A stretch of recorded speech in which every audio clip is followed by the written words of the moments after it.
Hello, good afternoon. Thank you for your time this afternoon. I am filling in for Blessed Soga. My name is Kojo Yankson.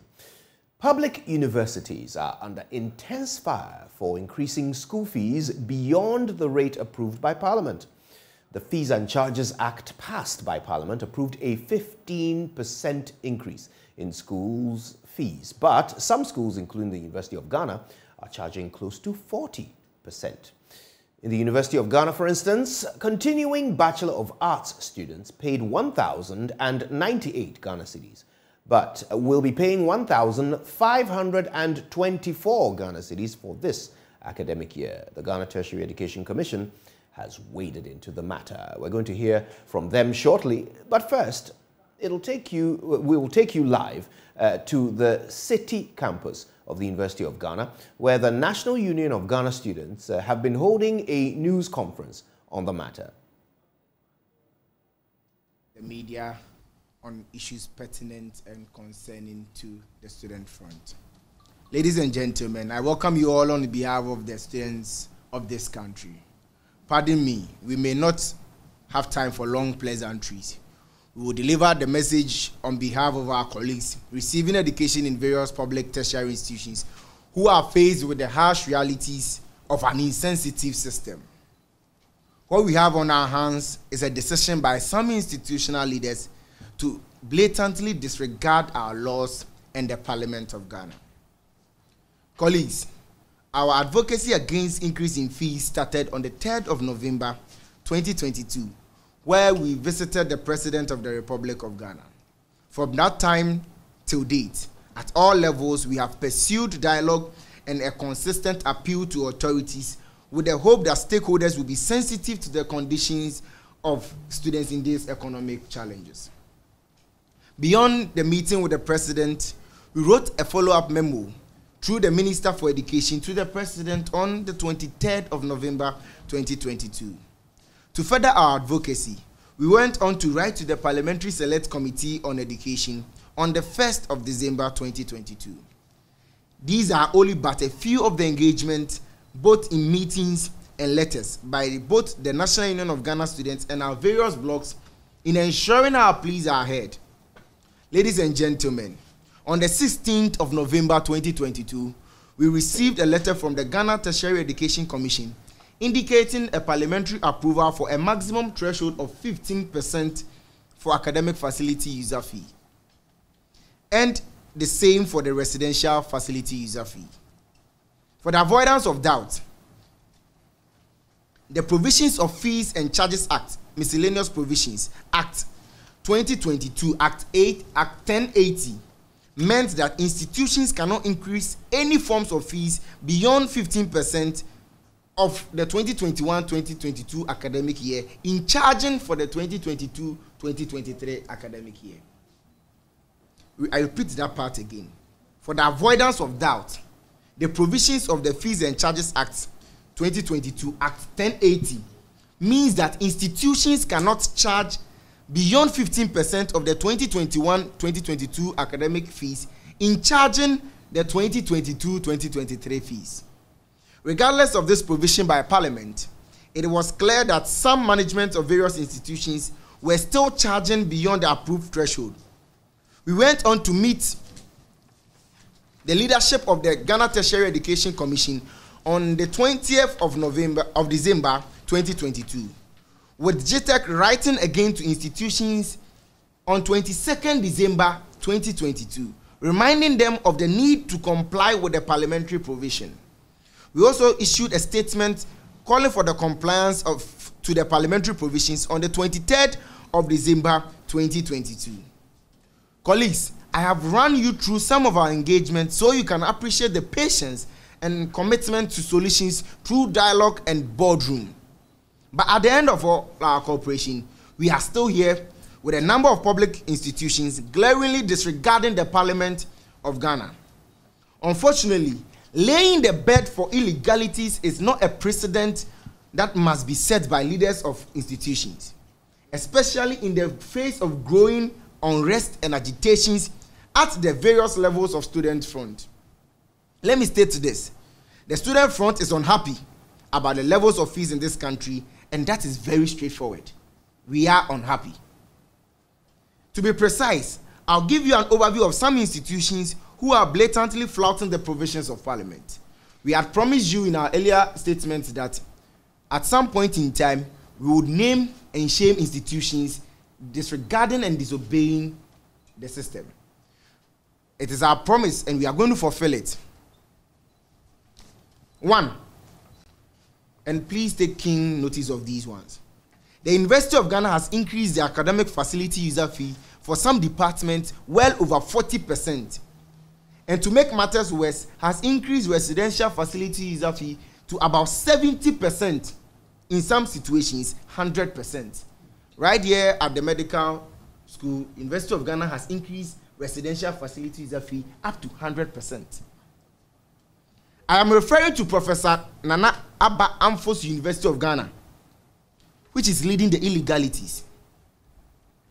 We have nothing against anybody, but the students of Ghana must be protected. Dear Professor Mrs. Rita Akosua-Dixon, our attention has been brought to the how to believe fees increment of over 90% in AFUF and 100% in RFEUF in your institution.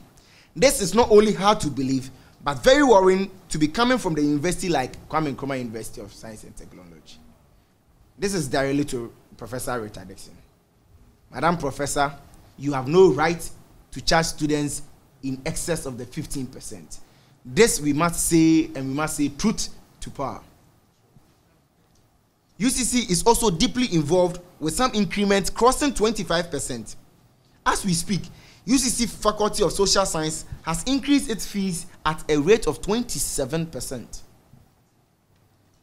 UMAT is also doing same with increment as high as 40%. 5. The University of Education, the school for my Secretary of Education, is also doing same by charging first years in an increment of up to 40%. Whilst we await the release for continuing students, it is unfortunate to note that graduate fees in some instances goes up to 40%. And I will make a specific example with the MPhil for special education being raised up to 40%. Amstead, that is Apia Akentin Apia Minka School for University for Development, right? Skills Development. Under the guise of provisional fees, have increased fees up to 21%. We will not wait for them to start collecting the fees like Legon is doing before we come out to cry. Provisional or non-provisional, reverse it.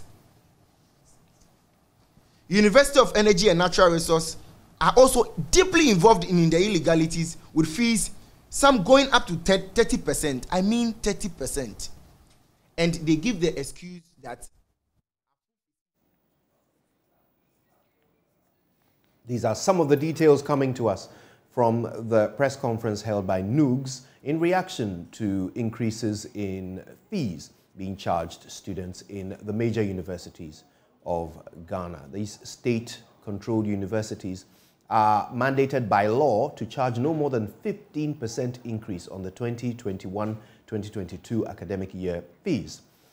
But as it turns out, universities including University of Ghana, KNUST, University of Education, Winneba, are cited by NUGS to have charged up to and over 40% increase on last academic year's fees. University of Cape Coast and others have been cited for charging 27% increase and up to 30% in other institutions. Latif Idris, my colleague, is there at the press conference. Let's get some more background and color from you, Latif. What exactly appears to be the demand of NUGS in light of their revelations? We are all involved. We are all involved. Latif, if you can hear us, talk us through the demands being made by the students at this press conference. Okay, so Kojo, thank you for the opportunity now. So I'm joined by the president of NUGS. And I must say that it's been a session of naming and shaming if you like, some of the institutions that are breaching the parliamentary directive on fee charges, which was pegged at 15% and not exceeding 15%, I must say. The president is here, so I wouldn't like to take the wind out of his sail, and I'm moving straight to you. You're welcome to JoyNews. Thank you very much, sir.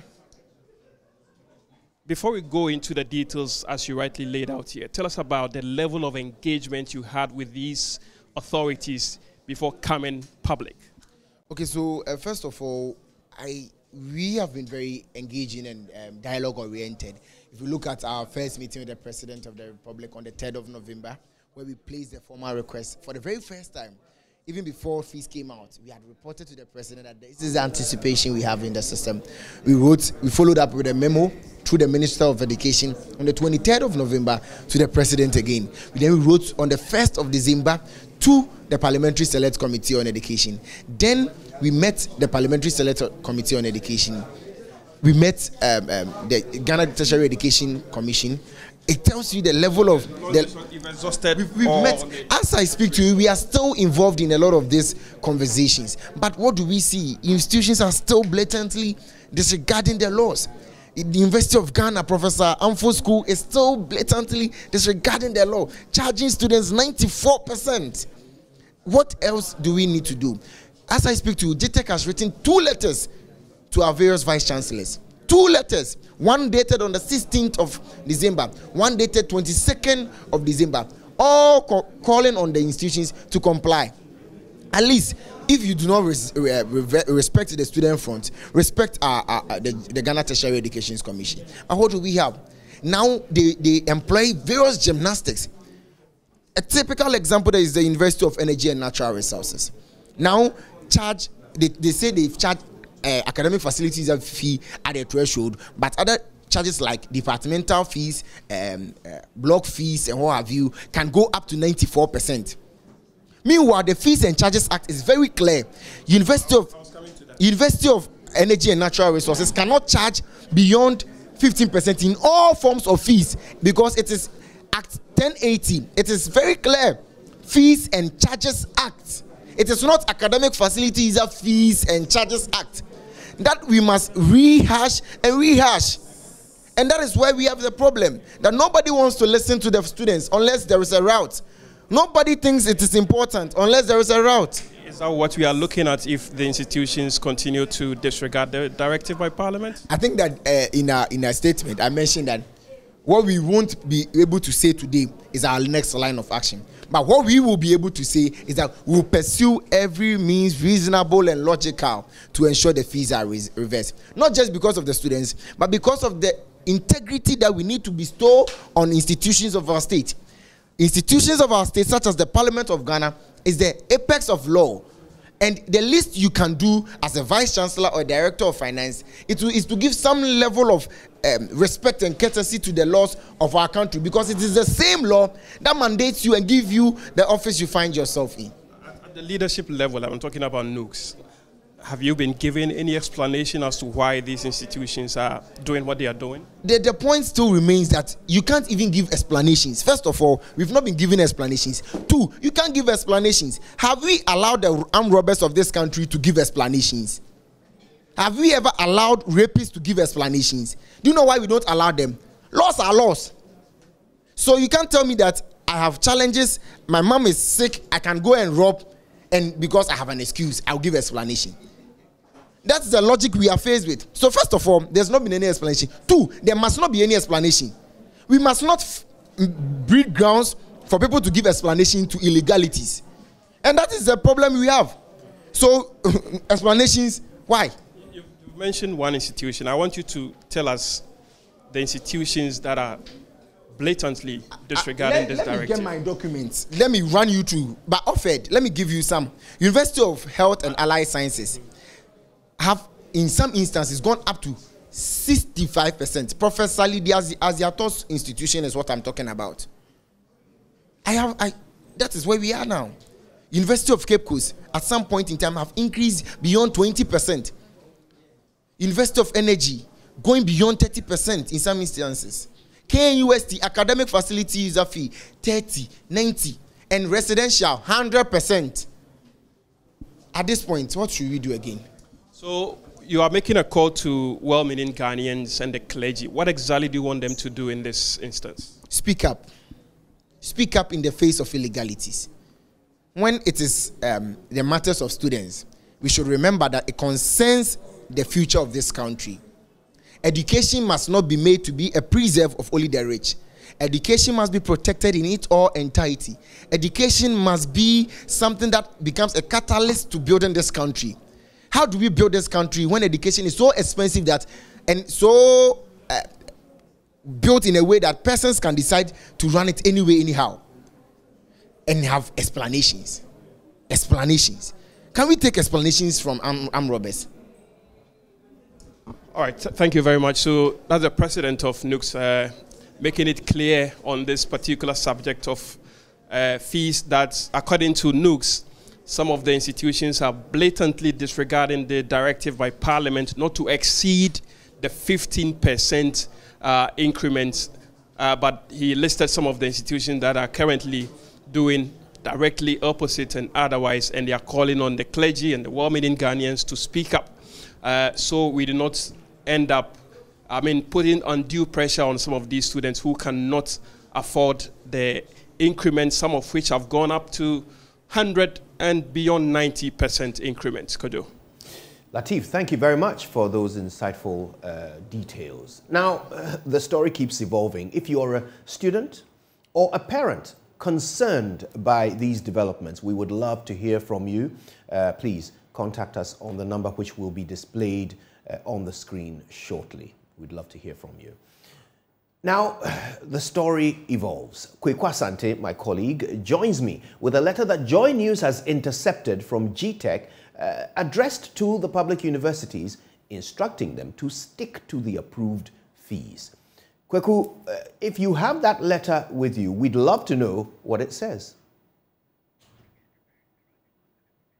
All right, now we're going to get Kweku Asante to share the details of that letter shortly, but the details coming through are quite worrying.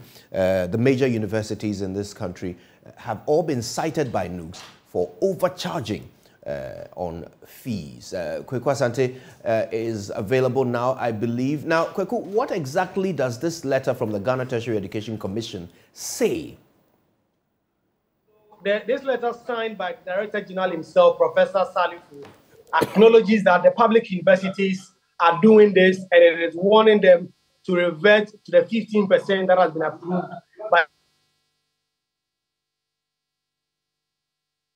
Right, we are going to clean up that connection and find out exactly what the Ghana Tertiary Education Commission has written to the heads of tertiary institutions here in Ghana. As we understand, they are calling for an adherence to the legally stipulated fees. Kweku, if you can hear me, I'd love for you to pick up where you left off.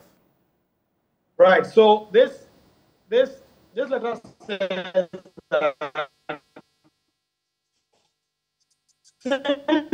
the release of the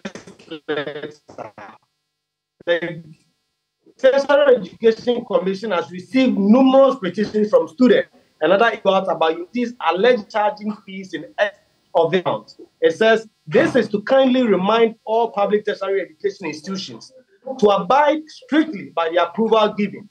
Any increases above the approved rates shall be in 2022 and likely to attract. We further kindly advise management of these institutions to consider accepting 50% down payment. So this is a letter from the Ghana Tertiary Education Commission warning that there will be sanctions from Parliament if these universities continue to charge in excess of what has been approved by Parliament.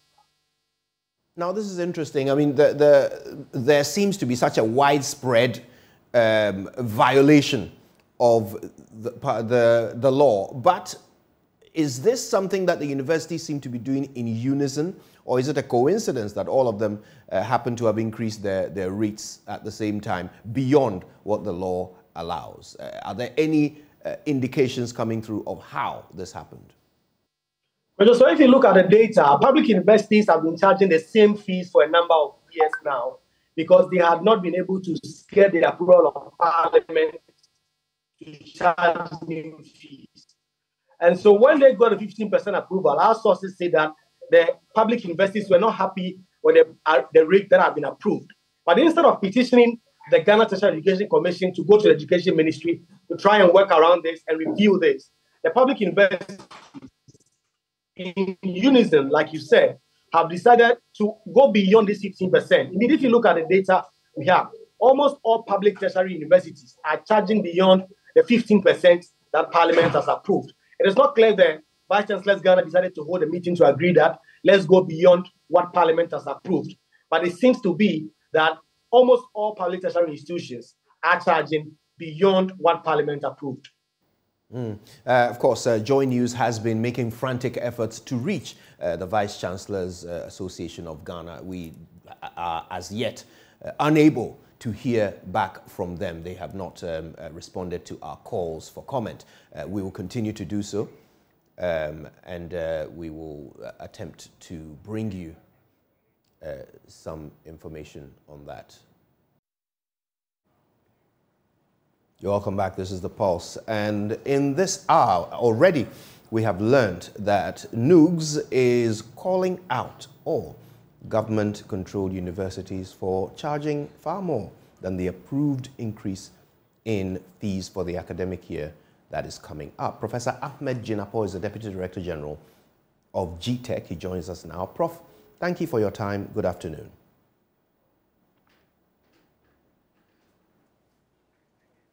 Right, Prof, I hope you can hear us. Thank you for joining us, and good afternoon to you. Do we have Prof. Ahmed Jinapor? No, it seems we are going to have to work harder to get him back. Now, the fees that are being charged, according to NUGS, exceed, in some cases, 100% increase on last year's academic fees. Of course, they raise concerns over this, and they call on the heads of the universities to be dealt with according to the law. We'll be bringing you more on that as soon as we're able to connect with Professor Ahmed Jinapor, who I believe is on the line now. Prof, can you hear us? Can you hear us, Professor Jinapor?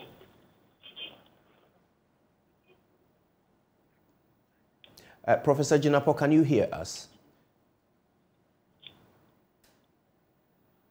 Okay, we'll be back to speak to Prof. Jinapor as soon as we get the opportunity. And in the meantime, why don't we look at a few other stories coming up this hour.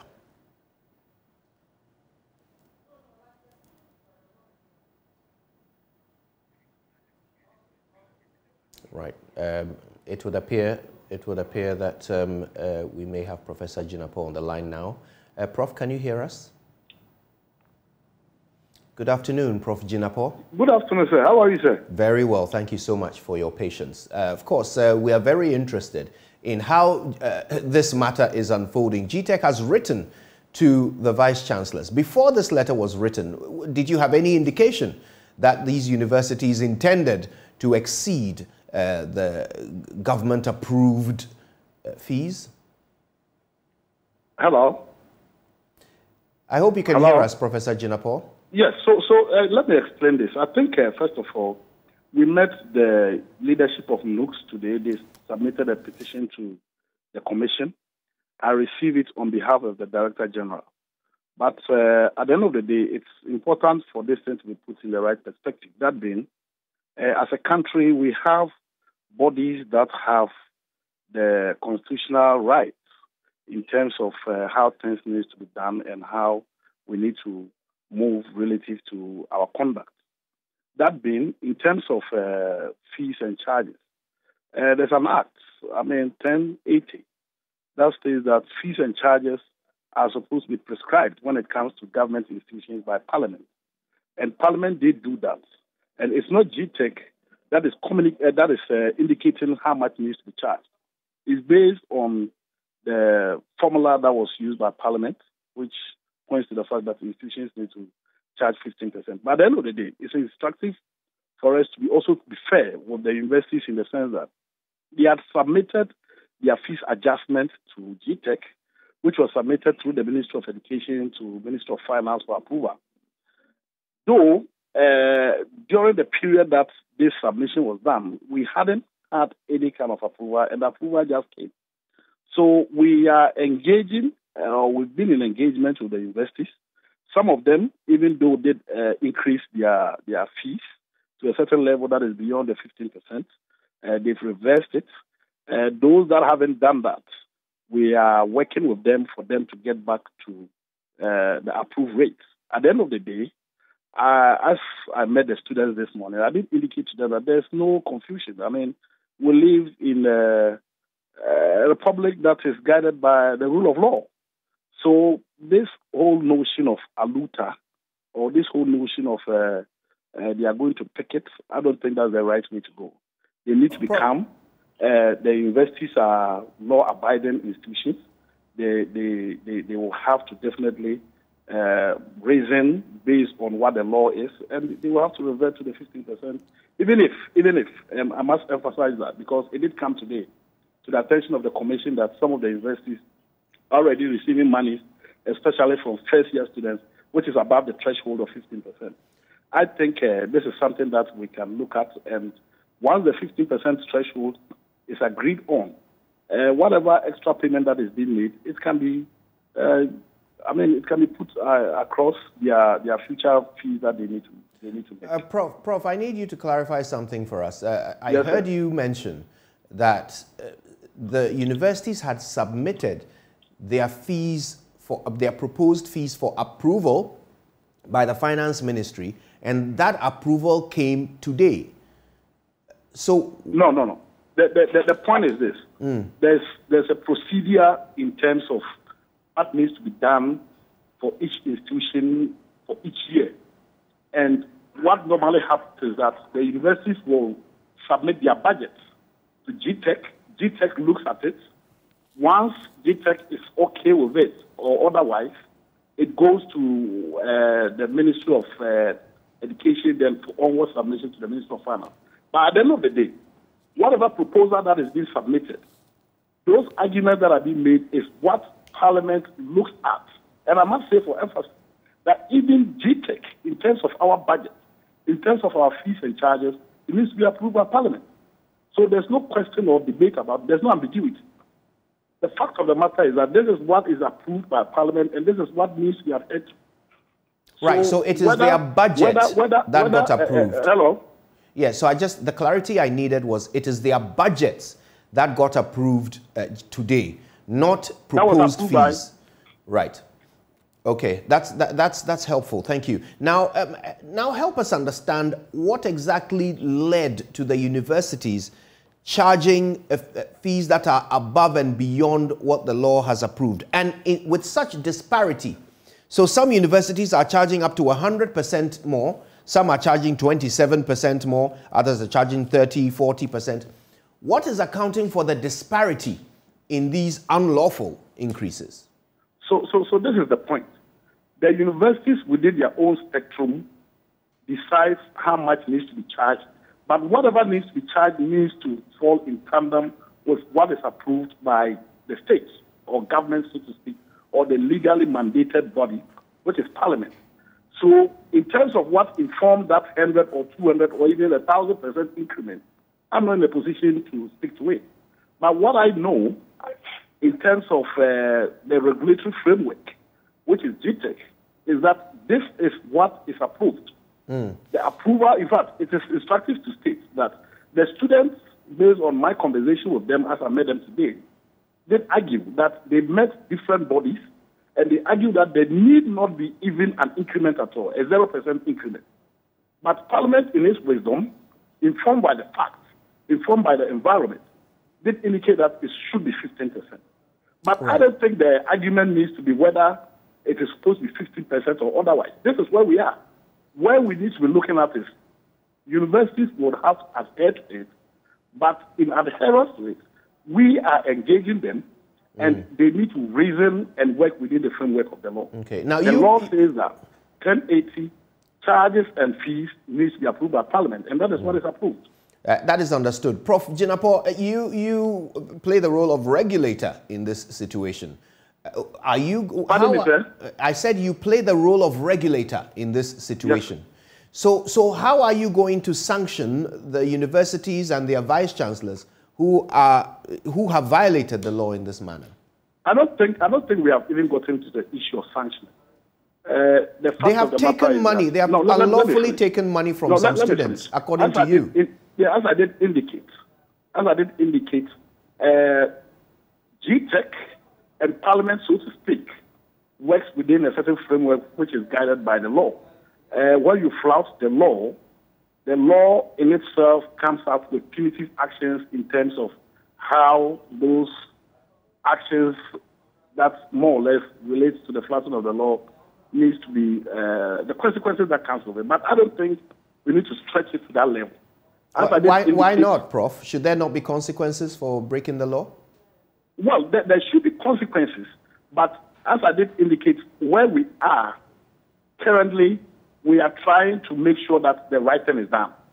GTech is more interested in ensuring that the right thing is done than punitive action that is being meted out to an individual or a group of people or management. What are the vice-chancellors saying to you? Let me give you a quick example. A typical example has to do with UCC, University of Cape Coast, which I happen to be a council member. In fact, their fees have been increased to a certain level that was beyond the 15%. When we engaged them, they've agreed to revert back to the 15%. At the end of the day, some people might have paid more than the 15%. The university will have to take measures to make sure that those people are remitted one way or the other. So for us, our interest is how do we make sure that there's sanity? We haven't gotten to the stage of sanction. That shouldn't be the interest. What the students are interested in is that they should be allowed to pay the rightful, lawful, mandated fees. That is where we are looking at. But yes, of course, there may be one or two people who might more or less try in their own way to flout the law. But I think the prescriptions are there as indicated in what the law is. But let's try as much as possible to make sure that the right thing is done. And as I told the students this morning, I don't think there's chaos. I don't think there need be. Because at the end of the day, it's not like the system is broken down that anybody can take the law into his or her own hand. Right. GTech will not allow that. Right. I mean, Prof, you've indicated that at least in the case of University of Cape Coast, as a council member, you have actually been interacting with the administration. And a whole number of them. Good. Then you can tell us, what exactly are they saying is their reason? Pardon me? Can you hear us, Prof? Yes, I can hear you. Good. Yes. What are the vice-chancellors telling you is their reason for breaking the law, for which reason we are now asking them to revert their illegal act? What is the reason they have for going ahead to break the law and take these unlawful fees from students in the first place? Well, as I said, I can't speak for the vice-chancellors. Have they not been talking to you? Have they not been telling you what their position is and their reasons are? Well, my brother, let's be honest with ourselves. We as a commission, we are regulating minimum about 80 to 100 tertiary institutions made up of universities, colleges of education, nursing institutions, and all the like that you can think of. But the bottom line is that there's a threshold that, as I did indicate, that was approved by Parliament. Even as a commission, we cannot charge more than what is prescribed by Parliament. I think our interest and energy is focused towards making sure that the right thing is done. Post doing the right thing, if there's anything beyond that that needs to be looked at for posterity or to ensure that something of that sort never happens again, we'll look at it. But as you did indicate, this whole conversation is informed by the students organizing a press conference and threatening, all kinds of things. And this morning when I met them, I assured them that, look, the law is the law. You can't flout the law. And when you flout the law, there are punitive actions that comes with it. You are saying there should not be any punitive action. Although, Prof, you are saying there should not be any punitive action. No, I'm not saying there should not be any punitive action because I don't determine that. The law is the law. You are the regulator. Let me indicate to you. It will interest you to know that even if there are punitive actions, those actions are not going to be met by the Ghana Tertiary Education Commission. There are other statutory bodies that are responsible for that. You can't flout a parliamentary act, my brother. You can't flout a parliamentary act.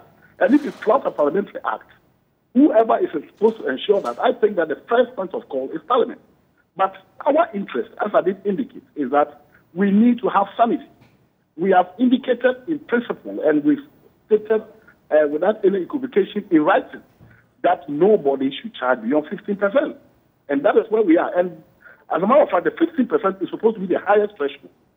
We want to see a situation whereby some institutions are charging 10%. We want to see a situation where some institutions are not even charging anything at all. So the 15% is the maximum threshold. It shouldn't be the minimum. That should be the maximum threshold. But as I did indicate, that is understood. We will make sure the law is followed and it is followed to the letter. How will you do that? How will you make sure the law is followed? Well, our act gives us the powers to deal with those issues. In what way? The Constitution gives Parliament the power to do whatever is supposed to be done. But don't get me wrong. The truth of the matter is that nobody is going to get away with doing anything that is infringement to the law. There's no doubt about it. And I hope, your listeners or your viewers do not think that the vice chancellors, look, an institution is an institution, but it is headed by somebody. But as I did indicate, the management of these institutions have been very, very cooperative, they've been very reasonable, and we are engaging.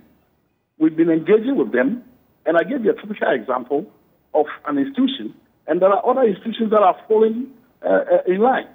And they have no option than to abide by what the law is. I mean, they will have to readjust and realign and see to it that whatever infrastructure aspirations that they have, they will have to look at it and put it within the context of the 15% increment of fees. But to say you are not going to abide by the law, I don't think that you prescribe that and you encourage that. Yeah, Prof, I mean, KNUST, for example, has increased its fees, some of its fees by over 100%. And according to NUGS, they have even started charging some of the students that amount already. Can you help us understand in what way you describe that as cooperative? Pardon me, sir? Can you explain to us how you describe such an act as cooperating? You said they are cooperating. No, I didn't say KNUST or UG. I said we are engaging with the management of the institution. Does that include KNUST? As we speak, you've given me a typical example of KNUST. KNUST will have to be called to book that they need to get back to the 15%. If they move beyond 15%, that is unacceptable and that is not going to be allowed. It's simple as that. And I must say that it is not GTEC that is making the law. It is the mandated body of the Republic, which is Parliament, that has made this kind of prescription. So you have no option that is understood. Fall in line. And if KNUST refuses, then I think we'll look at what the law says and what punitive actions and consequences comes with such action. Right. I want to say a big thank you to you, Prof, for your time and for your patience when we were having some communication difficulties earlier. That's Professor Jinapo, who is the Deputy Director General of GTEC. Now, we have actually made efforts to reach some of the Vice Chancellors and the university administrations involved. We got through to Dr. Norris Bekwin, who is the University Relations Officer at Kwame Nkrumah University of Science and Technology. And he refused to comment. He says the university is not going to comment at this point. We will continue attempting to get reactions from them in light of these reports.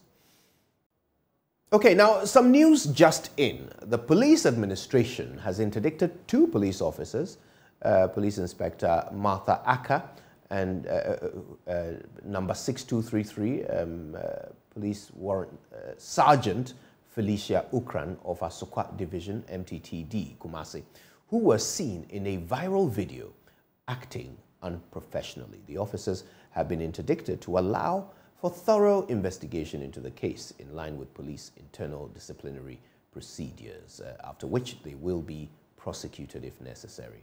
I would like to urge I'm reading directly from the statement. It says, "We would like to urge the affected victims to come forward and support police investigation to enable us take the officers through the due process of the law as we seek to ensure that our officers uphold the highest form of professional standards." More on that and other stories when we come back from these messages. Welcome back.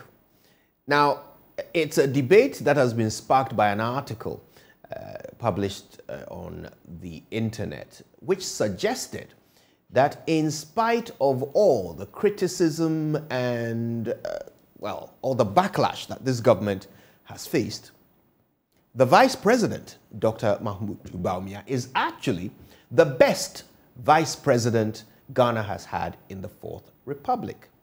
So we thought, let's put this to the test. Why don't we get some, knowledgeable voices to come together and share their thoughts on this opinion?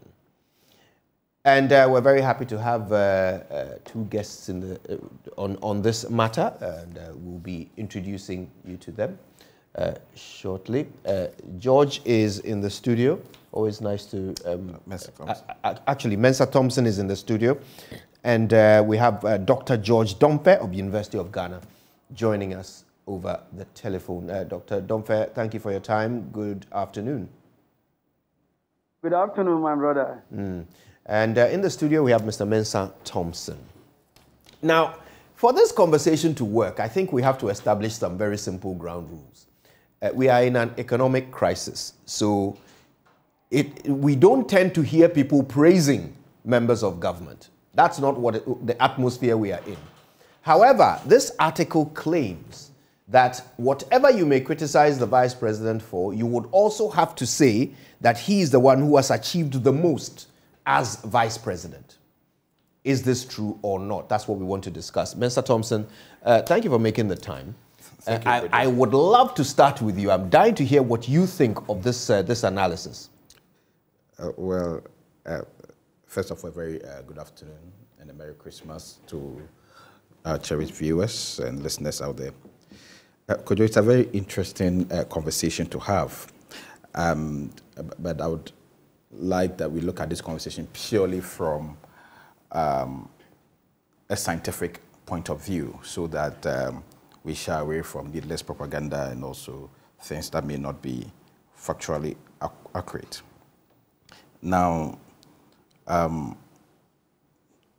the statement seems to suggest that irrespective of the economic downturn that the country is currently being faced with, Dr. Bawumia still remains the best vice president this country has ever had.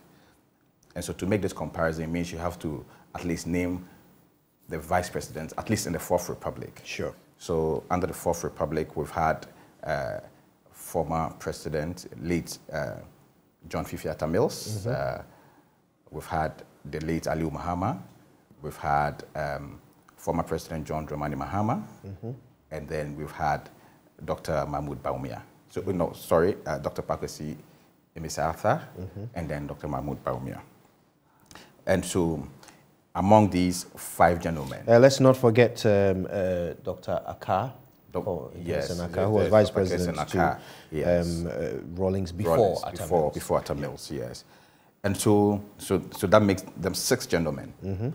And so the 6 gentlemen, the article seems to suggest that among all these 6 gentlemen, these are Dr. Bawumia stand tall among them. So let's look at the credentials and the achievements of all 6. But it will make for a long conversation if we want to go after each of them. If there are some that you think are better than Dr. Bawumia, let's hone in on those. So with the benefit of the current political dispensation, I want to pick John Dramani Mahama, who has also been a former vice president, and let's compare his record to the record of Dr. Bawumia. So his record as vice president. As vice president, not his record as president. His record as vice president, and compare the record of Dr. Bawumia. Now, Mr. President as vice president took over as vice president in 2009 after President Kufuor has left office. In fact, on the 3rd January, the IMF country director has written a letter to President John Evans Atta Mills explaining or bemoaning the dire economic situation Ghana was in, about how bankrupt the country was and how severe, the country was going to be. As Convention 6, John Mahama was the head of the economic management team, and within 2 years, that is by 2011, Ghana has become the fastest growing economy. In fact, we've had several reports. Inflation has been reduced to 9.1%. You remember the famous single-digit inflation, 9.1%. In fact, our GDP, our GDP, we've had experienced monumental GDP growth, and in fact, among emerging markets, Ghana was, within 1 year, Ghana's economy, which had been written off by the World Bank, had turned around, with the currency being the best performing currency among 24 emerging markets. And the emerging markets were Philippines, Malaysia, South Africa, Nigeria, Turkey, Russia, Mexico, Poland, Hungary, Brazil, Chile, Israel, Botswana.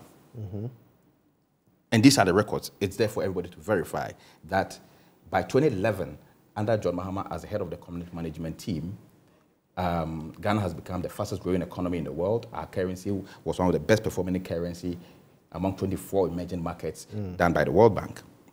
And so, at least, in terms of the management of the economy, that's the record of Mr. Mahama as vice president. Now let's go to Dr. Bawumia's record as vice president. He's been vice president for at least 5 years. Inflation currently is over 60%. We've seen the worst ever depreciation of our currency, to the point that our Ghana cedi, under him, the Ghana cedi became the worst performing currency in the world, even behind bankrupt and defaulted countries like Sri Lanka and co. That is a record of Dr. Bawumia. And so, to put these scientific conversations into perspective and to say that under somebody as head of the economic management team, inflation was 9.1%, your currency was one of the best performing currencies in the world, and among another person, inflation is over 60%, your currency is the worst performing currency, the entire country is bankrupt. As we speak, we've surpassed debt unsustainability levels. We're under a debt restructuring program. Government is even having difficulties to restructure the debt. Okay. And so, how does anybody sit down and look at these scientific records and say, Dr. Bawumia stand tall in the Fourth Republic, even in the Fourth Republic, as a best performing vice president? On what basis is that did this person come to the point? And I'll be very happy if the person who wrote this article provided those variables that he stood on to make those assertions, because they are not supported by the facts. Okay. I mean, unless, of course, it was just conjecturing. Okay. But if it was making an analysis based on economic data, based on the figures and the facts available, I'm sorry to say that he was making a very misplaced argument. Okay, so before I bring in Dr. Domfe, to clarify your point is that Dr. Bawumia was a better head of the economic management team. Sorry, former President Mahama was a better manager of the economic management team than Dr. Bawumia. Well, that is not what I'm saying. That is what the facts are saying. Very good. I just wanted to be clear, because the article says that Dr. Bawumia is the best vice president that we've had. So, as you can imagine, vice president. Heading the economic management team is one of those. Okay, yeah. So let's go to the others. In terms of leading economic policy, let's look at the policies the vice president have led. That's still as head of... As head of... Yes. All the policies. Look at this digital addressing system that he brought. Look at this how do you call it? His so-called digitalization, I don't even know how to pronounce the digitalization agenda. That's what he calls it. Now, what is the record of that digitalization agenda? What is one of the most viable, optimal achievements that you say, based on this digitalization agenda Dr. Bawumia has pursued, one, it has increased government's revenue by this percentage, it has contributed to trade facilitation. I mean, there is no basis. Well, 80% more people have TINs in Ghana today because of digitalization. What is its impact on government? The digital address system actually leads people to locations in Ghana. Where? It does. If you type in the you are going to look for somebody, it will take you to the location. So if you're going to look for somebody, do you use a digital address? Yeah, the fact that I don't use it doesn't mean it doesn't work. No, the point is that nobody uses that thing that they wasted money on. Look at the drones. Look at the drones. Wasted money as we speak. And I expect that the media will be pursuing. Actually, I would like you to support that, the claim of the drones being wasted money. See, what is the impact? You see, when you make an investment into a certain project, you need to be able to measure the output of the project. It's been how many years now? So measure the output of the drones. Where is the records? Go to the drone centers. How many facilities? I've been there. You've been there. Go to there now and go and see malfunction drones. And go and see what is the major contribution of this in a healthcare delivery system. There's documentation of all the deliveries that the drone system has made to remote areas, lives that have been saved by timely delivery of blood and other medications. Hospitals don't have blood, they don't have anti-snake serums, they don't have essential medicines. But the drones are flying every day. So what are the drones flying? If you don't have blood, you don't have essential medicines, you don't have anti-snake serums, you don't have the things, what are the drones flying? Well, but obviously some hospitals are receiving these supplies. They're flying for recreational purposes? No, I think you have to be fair. The point I'm making is that, look, in terms of, if you're looking for policy failures, Dr. Bawumia is a champion of policy failures. And the examples you are giving are digital address system and digitalization. Digitalization agenda and the drone policy, all the policies, and now the recent one is good for oil. And when I heard that thing, I laughed. Okay. Now, let me tell you an example. You see, and I was wondering, you've declared a debt default. Okay? You've declared a debt default. Government of Ghana has defaulted in its domestic debts. Why on earth would anybody who understands economics would declare a debt default when he knows that the monetary policy is going to use for economic recovery involves money supply in the economy? Who does that? Kojo, you've declared a default. It means that government securities and the market, you've destroyed the market. Now, you are going to take cedis. You say you're going to buy gold. Okay? You're going to buy gold and go and exchange the gold for oil. So you're going to increase money supply in the economy. Okay? Because when you buy the gold from the small-scale miners, you pay them cedis, right? So you are going to increase money supply in the economy. When you increase money supply in the economy, Kojo, the government instrument, the domestic market, securities market, which deals excess liquidity would have gone to invest in, are all crashed. Nobody will invest in government securities. But you understand the economics, right? The government is spending less money on gold than they would have had to spend if they were paying directly for the oil. No. You understand that, right? I have been at the NPA, they've listed, this is what they are doing. Government just doesn't have the dollars. So they say that they will buy the gold with cedis and go and sell the gold for dollars and use the dollars to buy oil. But my argument is that when you buy the gold with cedis, okay, you increase money supply in the economy. But the excess liquidity, there is no structured asset class to absorb the excess liquidity. So what it means is that when you buy the gold from the small-scale miners and the local traders, they have no fixed income securities or investment market or asset class to invest the excess liquidity in. So they will rather that excess liquidity will find its way back to the currency market to chase for dollars. So by the time, and if you look at the operation window, the whole program is for 60 days. By the time you finish You finish one transaction, you yourself, through your own injection of excess liquidity into the market, you've depreciated the currency by about 60%. Let me bring in Dr. George Domfe. The point I'm making is that if you're looking for the champion of policy failures, it's Dr. Bawumia. Okay. None of his policies ever works. None of all his ideas. Right. Let's bring in Dr. George Domfe now, who is from the University of Ghana, Legon. Dr. Domfe, the claim here is that in spite of the fact that Ghana is back at the IMF, the head of the economic management team, that happens to be Dr. Bawumia, is the best vice president we've had so far. Is that a position you would align with, and what would your evidence be? My brother, let me thank you very much for this opportunity. And let me also say good evening to our cherished viewers and also the man at the studio. Yes, Mr. Mensah Thompson. Mensah Thompson. I follow this analysis, and I can say that I'm really happy with his logic, and so kudos to him. Kudos to him. I like how he started it, that he didn't want to go back to 1992 to pick it from Mr. Kojo Yankson down to Dr. Mahamudu Bawumia, but I would like to look at the economy. He picked it from 2009 and was saying that at that time, as soon as President Mills took over and President Mahama became vice president, and IMF wrote a certain letter to talk about the fact that the economy at the time was not doing well.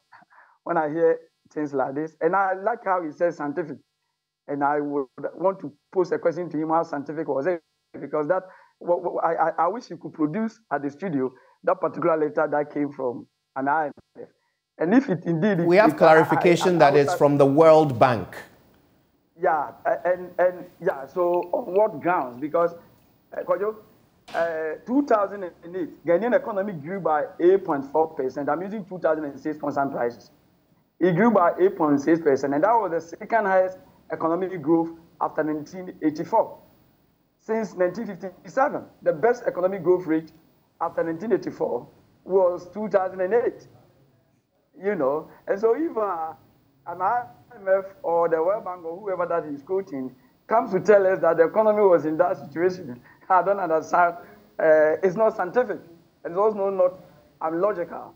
And so on that particular point, I think he needs to go back and revise his that phrase that the discussion should be scientific. If it is scientific, then I want to challenge him that it wasn't scientific. Again, let me prove to him that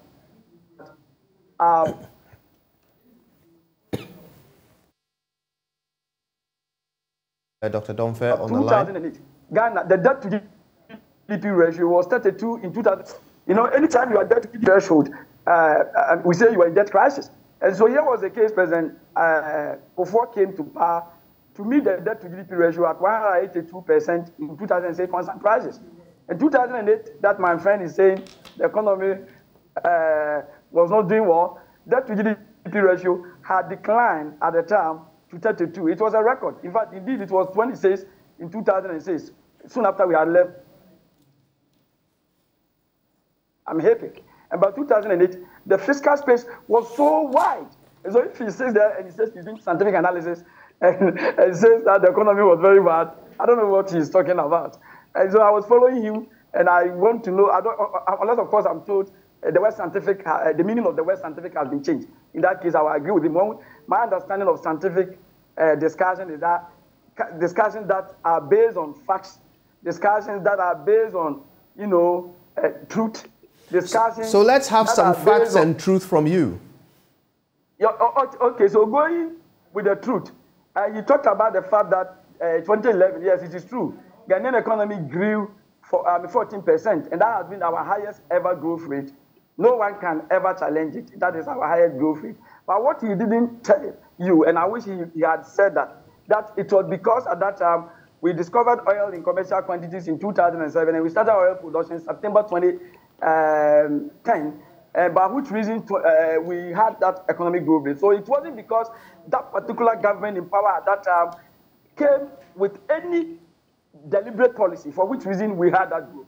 Indeed, industrial sector has always been growing below 5%, but that particular year, we saw industrial sector where oil is growing at 41%. What was more, the entire, mining and quarrying subsector, that has been struggling to grow above 5%. That year grew 208%.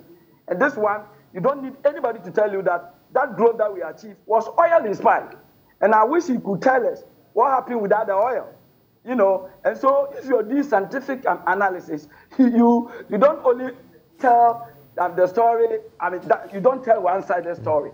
And all right, let's address the claim by this article that Dr. Bawumia is the best vice president in the Fourth Republic. In my view, as an economist, I can attest to that. If we are we're looking for those who have done so well as vice president. In my opinion, and also as an economist, I agree with the article. And let me pick it, number one, from where Dr. Bawumia came to meet the economy and he started supervising, as the head of the economic management team. My brother, at the time he came to power as a vice president, the economy was growing at 3.4% in 2013 concern prices. The economy was in debt crisis. In 2006 concern prices, the debt was 73.1% of GDP. That was our debt at the time, in 2006 concern prices. And so we were in debt crisis. We had subscribed to, standard credit facility arrangements with an IMF, April 2015. And April 2015, the economy that grew 2.1%. That did very well in 2016, growing at 3.4%. And indeed, the economy also.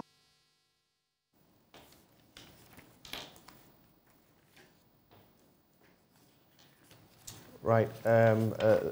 Let's see if we can reconnect with Dr. Domfe for him to continue his analysis. Dr. Domfe, can you hear me? Oh, I'm back, man.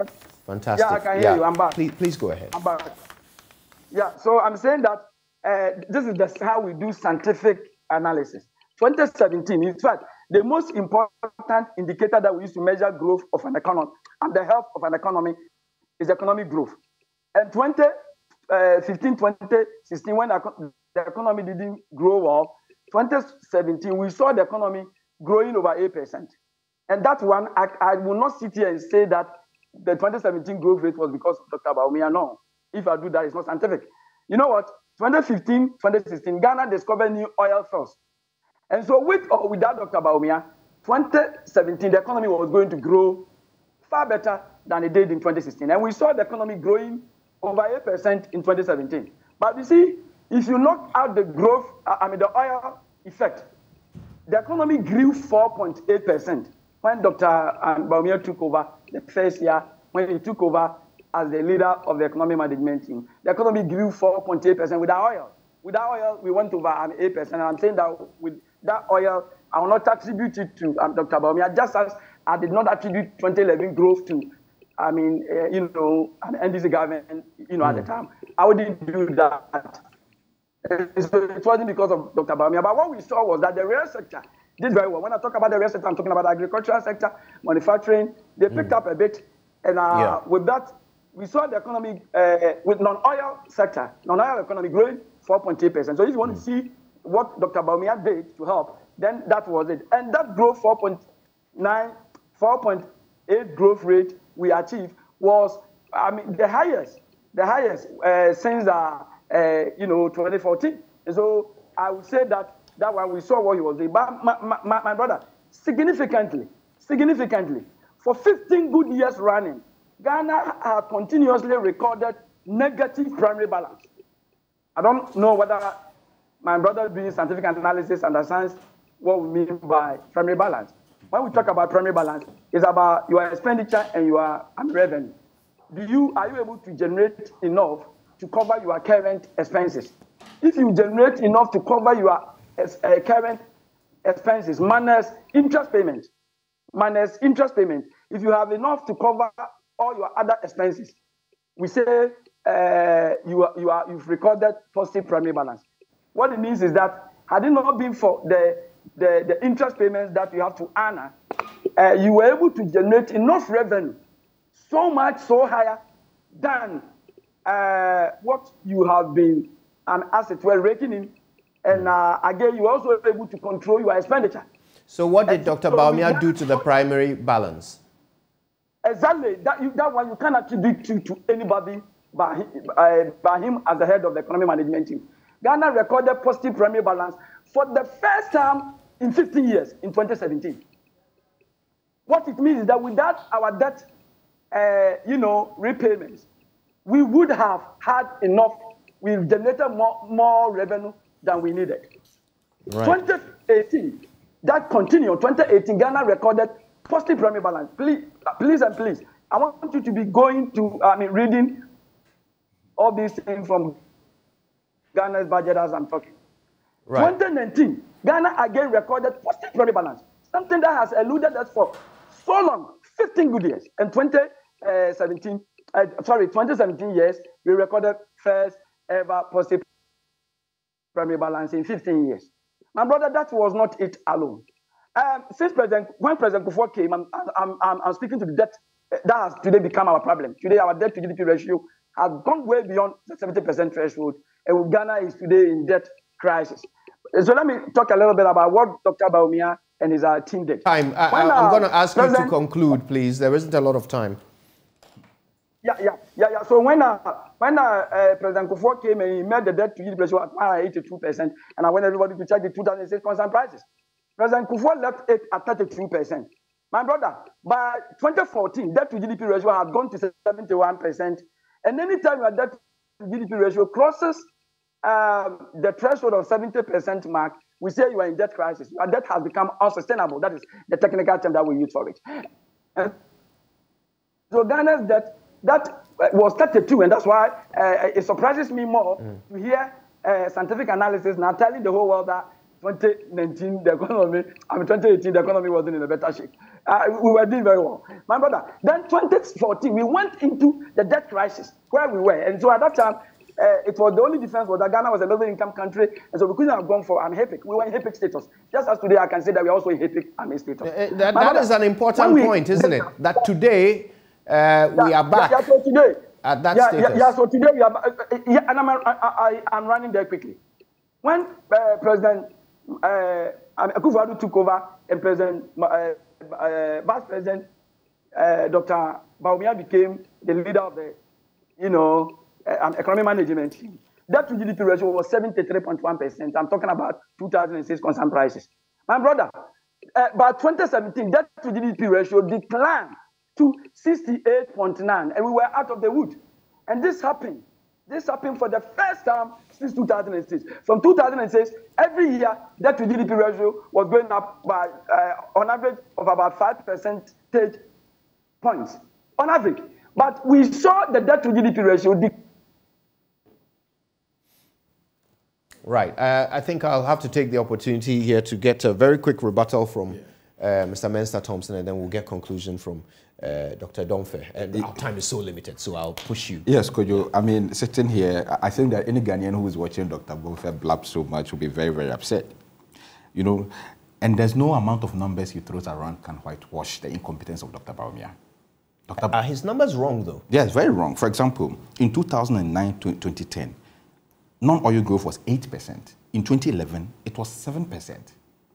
So those numbers he's throwing around, and in fact, he says, he claims that in 2011, it was because we had discovered oil and that's why the economy grew. As we speak, in that time, it was just one oil well. Today, we have 3. And look at where our economy is. And you want to say Dr. Bawumia is a better manager of the economy?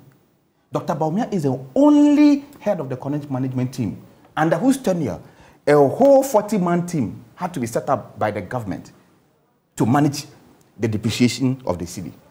It has never happened under anybody. You could also argue that he's the only head of the economic management team who has had to navigate COVID, Ukraine war, banking crisis, banking sector crisis cleanup, and of course the famous energy sector, payments. When he was talking about 2018 figures and saying that how the economy was doing so well, didn't you hear him? Look, I don't know how that negates the fact that he has to deal with all of these issues. How did he deal with it? Look look at does this economy look like an economy that has been dealt in anybody? COVID has practically, I won't even go there because the COVID argument is flawed. Well, you were about to say yes, COVID has practically. Because the COVID argument is what they want you to believe. But if you look at the economic data, our economy was written off. Our debt level had gotten to unsustainable levels way before COVID. In 2019, first quarter, second quarter, third quarter, we missed all revenue targets. We're practically bankrupt. That was the COVID year. 2019? Yeah. 2019 was COVID? COVID was 2020. So, where from all those analyses? We won't even give them the benefit of the doubt. I have said, and I like the fact that Dr. Bonfe could not say emphatically that Dr. Bawumia is the best vice president among all the names we've mentioned. He could not. Because he knows that the evidence does not support it. So Dr. Bawumia is actually, if you're looking for the West, not even in the Fourth Republic. And I've said that Dr. Bawumia is the champion of policy failures. Give me one policy spearheaded by Dr. Bawumia that has been successful. One. If you give me one, I'll get up and leave this studio right now. One, that, this policy that Dr. Bawumia implemented has yielded positive results. It has impacted positively on the economy. Zero.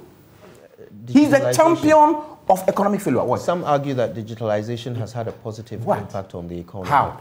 Well, if you look at the fact that at the moment when you go to the ports, certain systems that were all manual are now digital and you can track them. If you look at the fact that today, everybody has access to a Ghana card, which means that you will be a traceable commercial entity who can be correctly taxed based on your your use of money, whether it's in the formal or informal sector. As we sit here, can you write off any of these achievements? As we sit here, your pension is under threat.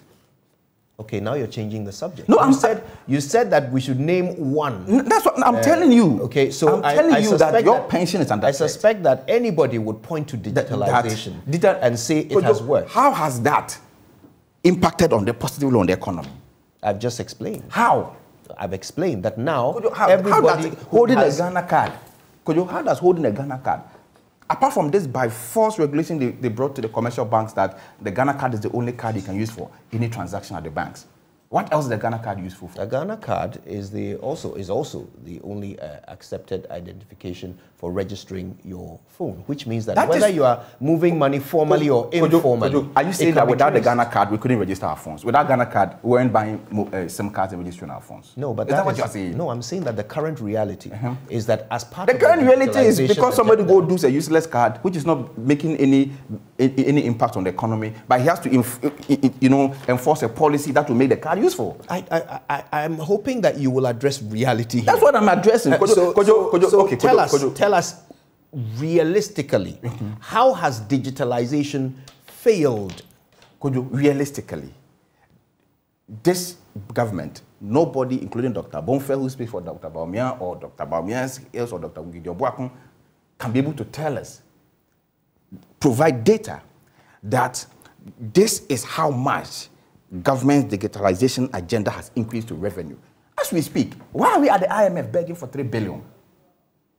Now we have to undergo a whole debt restructuring that put people's pension under threat, people's investment under threat, because we're looking for 3 billion, because government cannot raise domestic revenue.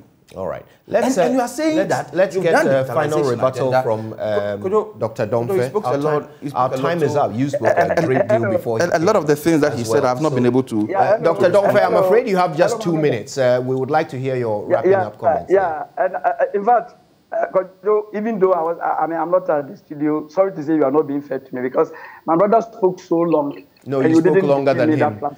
You did speak longer than him. I'm trying to be as fair as possible. Then, so 2 minutes for you, please. Okay, thanks. Okay, thanks. Quickly, so I was saying that debt to GDP ratio went down for the first time in 2017. And indeed, 2018, we rebased the economy. Kojo, when we rebased the economy, debt to GDP ratio, that would have been 73.1% in December 2016, became 59 and 55.9. Kojo, for 3 continuous years, by the end of 2019, debt to GDP ratio was 62.5. And so if my brother says at the studio to lie to the whole Ghana that we were in debt crisis, he doesn't understand what he's talking about. 2019, we were not. when the debt to GDP ratio hits 70% threshold, that's where you are in danger. We were doing 62.5%. And he's talking about revenue. Revenue went before Dr. Bawumia came.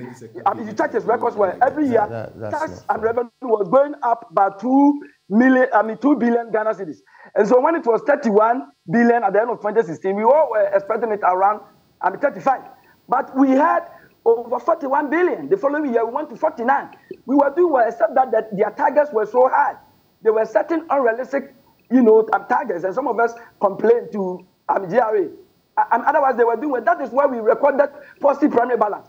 I want him to tell me that that was not true. I'd love to hear you in your last 30 seconds addressing the claim that digitalization is a failed policy of the Vice President.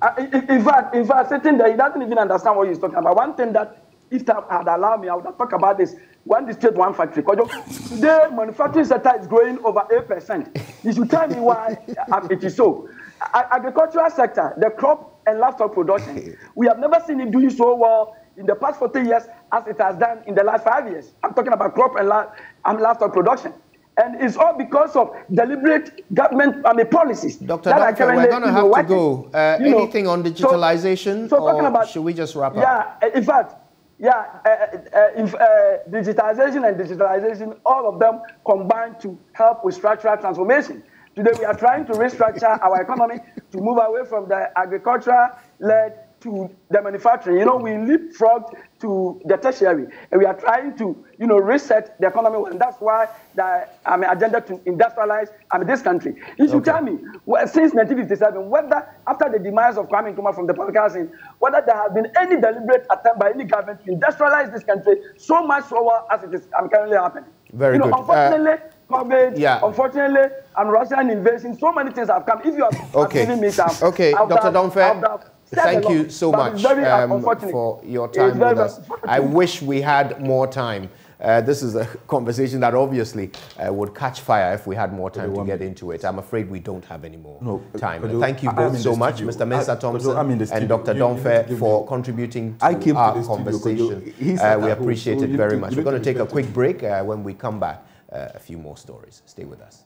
Welcome back. Now here's some exciting news. Season 3 of the Law Challenge finally starts on the 1st of January. This academic rivalry between 9 law faculties, KNUST, Cape Coast University, GIMPA, King's, University of Ghana, Mount Crest, KAAF, UPSA, and Zenith College seeks to strengthen the connection to legal education, the business community, and even for those who have absolutely no clue about the law. The challenge will focus on areas including constitutional law, criminal law, law of torts, Ghana legal system, law of contracts, and of course, law of immovable property. So who claims the trophy and the bragging rights this season? Let's get a little bit more of the detail from the insightful, hilarious, and entertaining show from lead consultant Reverend Moses Ansa Bano Ankra Esquire. Osofo, good to have you. Thank you so much for your time. Thank you so much for having me. Indeed. So what exactly is it that will make season 3 different? The Law Challenge, as we say legally speaking, that's our slogan.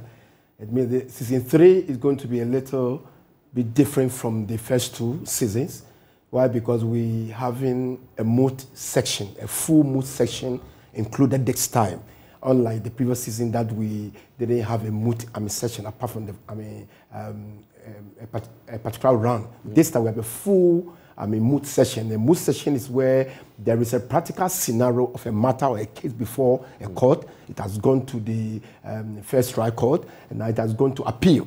Now the lawyers here, the faculties who will be making it to the finals, will be arguing their case, before the Court of Appeal, to see where the balance will sway to. Yeah, basically. So that's the main difference in season 3. So throughout these competitions, what actual aptitudes, what specific aptitudes are we trying to bring out of the contestants? Basically, what we are looking at that is initially the law was becoming like a no-go area people, so much afraid, and we're having a situation where people go and write the law entrance exams and they fail woefully. And so that's where the concept came from, that we need to build some confidence in the in the law students, and this time the contestants, to let them know that the law, it's in the books.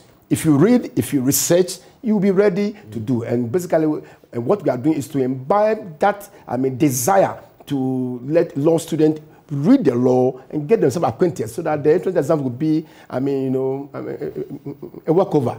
Something for the students. Yeah. What has been the response to seasons 1 and 2 so far? Kojo, it's interesting to know that season 1 and 2 has really catch up with the faculties.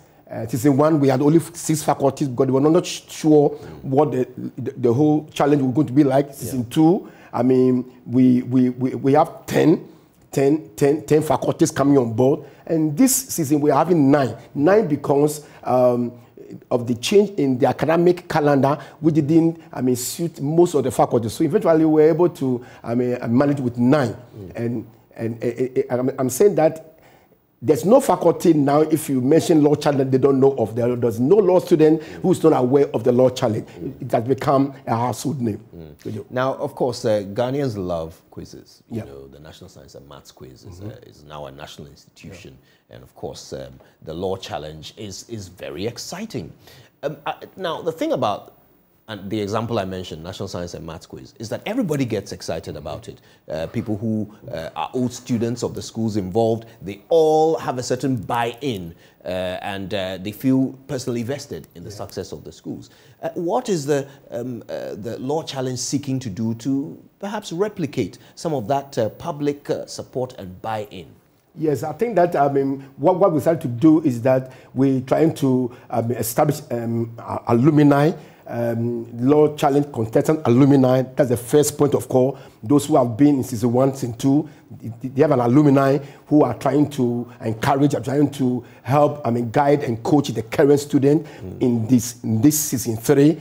We are also trying to liaise with the law students unions of the faculties, so that they will also have a buy-in. And this time, we are expecting that it's going to be a very a great time, where we are having all faculties coming on board. And another thing is that the faculties, the faculty means that the lecturers of the law schools are getting themselves so much involved, so much involved. We are seeing lecturers calling and to ask, you're not too sure about this, rule. What is this rule about? What is this? It means that, the faculties are also getting themselves involved. They are getting very interested in the law challenge. And we are believing that, very soon, it will catch up like wildfire. Reverend Bano Ankra is getting us all excited about season 3 of the Law Challenge, which starts on the 1st of January, Sunday, at 2 p.m. Your quizmaster Samson Ladi Anyenini will be in charge of affairs. Just before you go, what are those final thoughts that you'd like to leave your audience with? I want, the viewers of JoyNews to stay glued to the set every Sunday at 2 p.m.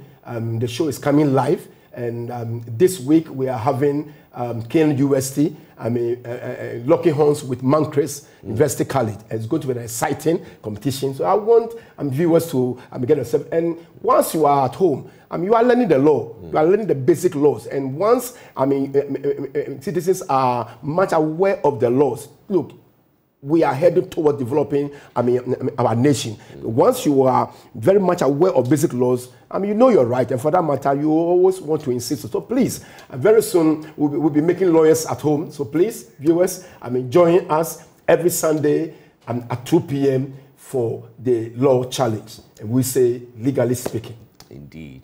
Well, we'll certainly make a date. Reverend Bano Ankra, thank you so much for making the time to be with us. We're still in the festive season as Riothan Foundation celebrates Christmas on the streets of Medina by donating food to over 1,000 people. Riothan Foundation is a non-governmental organization that supports the welfare of women. The founder of Riothan Foundation, Sarah Abukari, says the project seeks to feed 1,000 people on the street. She explained that the economic situation has worsened people's conditions and ability to celebrate Christmas. She's been speaking to Joy News about it.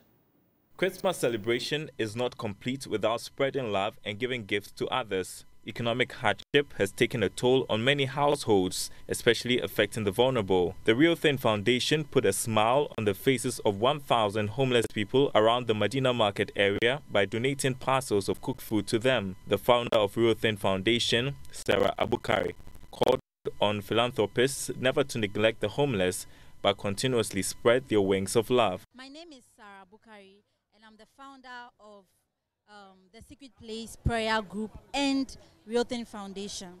So the Secret Place is actually women that come together to pray every Friday, and the Real Thing Foundation is actually an NGO that we go out there to help people in need of care and protection, especially in remote areas.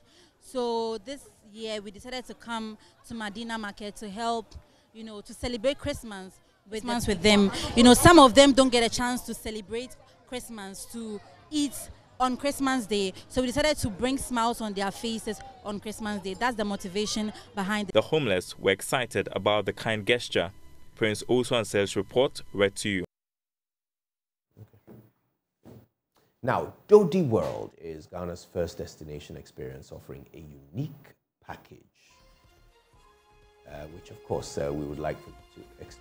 We'll bring it to you on our subsequent bulletins. But right now, we want to say thank you so much for joining us on The Pulse. We're back with more tomorrow. Until then, stay with your station. My name is Kojo Yankson.